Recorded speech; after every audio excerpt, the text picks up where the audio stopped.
Hey everyone, I'm back, and today we're going to be talking about The Other Side of the Wind. And this movie came out in 2018, and it's on Netflix, and it's directed by Orson Welles, and he's the same person who brought us Citizen Kane, and that's the only other movie I've seen from him as far as things that he's directed.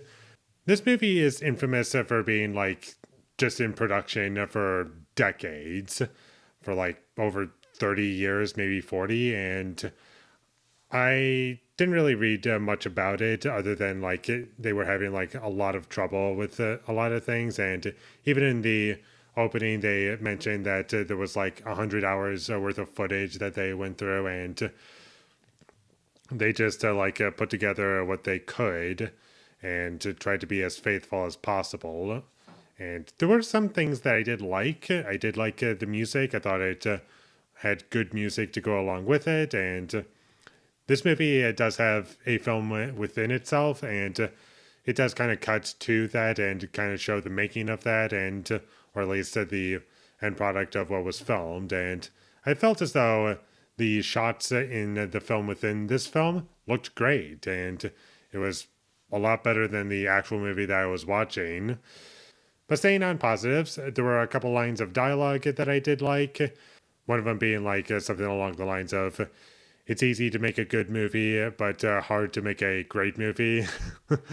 And that I found to be amusing. And a couple other lines were kind of funny. And the changing scene was kind of funny. And that was about all I could point out in terms of positives and things that I liked about the film. And the way this movie is shot, it's just all these different perspectives from all these different people who brought cameras, and they're just filming what they have. And I feel as though that was kind of intentional to just have all these different perspectives. But unfortunately, with the way that it's edited together, it just came across as obnoxious at times.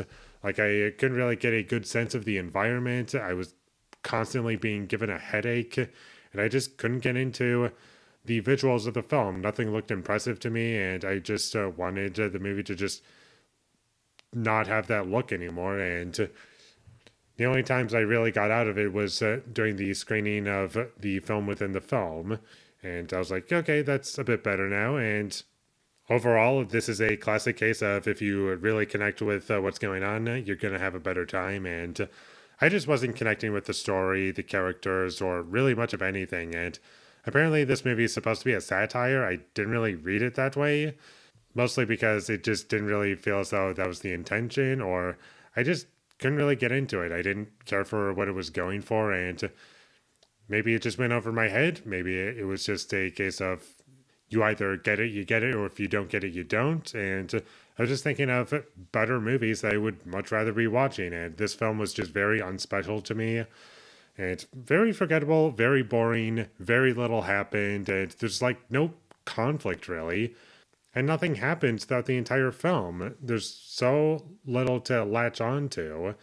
And I just felt, okay, now that I'm watching it, I can at points kind of figure out what it's trying to do, and see that it's trying to say something, but ultimately when I tried to break it down, I really couldn't figure out what it was trying to say, if anything at all.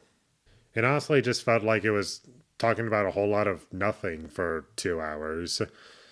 Maybe that was the intention? I don't know.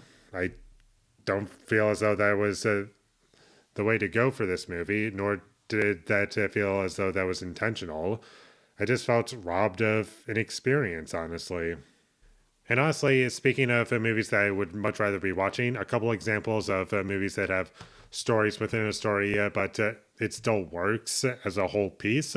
Nocturnal Animals, I think that's a great example of that working. And also, The Grand Budapest Hotel. Those are great movies, and if I just want a satire that's clear in terms of what it's going for, and I can just always have a good time, Black Dynamite.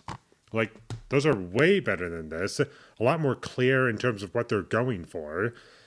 I connect with what's going on in them, and they just offer me a lot more. And this movie just had none of that. It was just very boring for me to watch.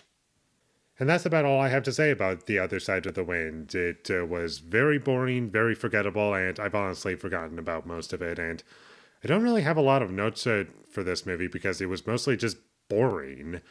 It wasn't like incompetent every 2 seconds. I couldn't really take notes of it every moment which something incompetent happened because that never happened really, because nothing happened within the film, and also there wasn't really anything to take note of.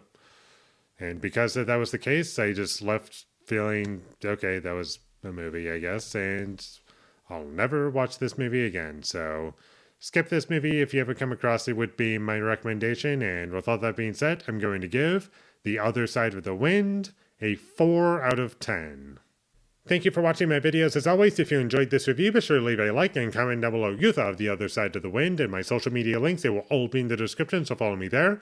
And last but not least, subscribe to be a part of Foley Nation, and I'll see you when I get my next review up, and that is going to be for License to Kill. So look forward to that, but until I get that up, thank you for watching and have a great day.